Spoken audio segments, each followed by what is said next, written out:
Hello guys, ang Zindara Vlogs here.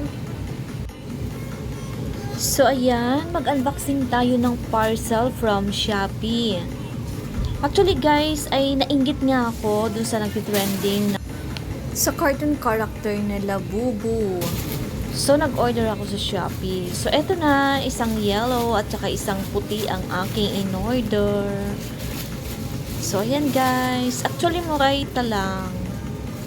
So, ano pa bang ina-expect natin pag mura lang yung ating bili? So, hindi siya kagandahan. Promise, guys. Hindi siya makaganda, pero maganda yung print niya na, yun nga, kasi trending nga siya. So, nakiuso lang tayo. So, pwede na din to, guys. Cotton naman yung kanyang tela. So, ang medium ko ay size niyan medium, kulay yellow. So, yung puti ay small. So, ayan nga guys. O, binulat-lat ko na nga. So, nakita ko nga. Ayan. Yung kanyang print pala ay yung, alam niyo yung parang pinaprint lang doon sa paprintan. Ganun siya. Hindi ko yun ine-expect.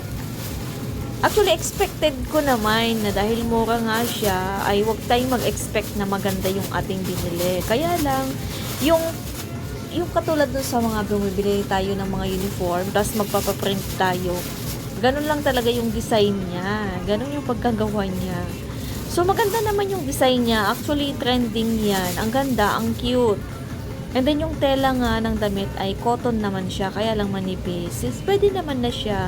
So, sa seller, guys, bibigyan natin siya ng 10 na star. So, yun lang, guys. Sa mga gustong bumili niyan, available yan sa Shopee.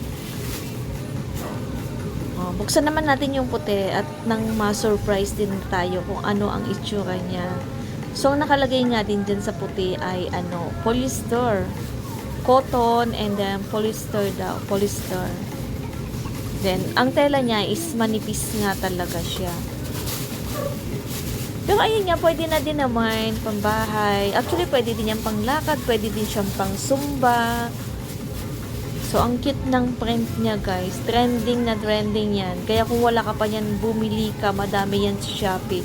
Yun nga lang, advice ko lang, huwag kang bumili ng medyo mura.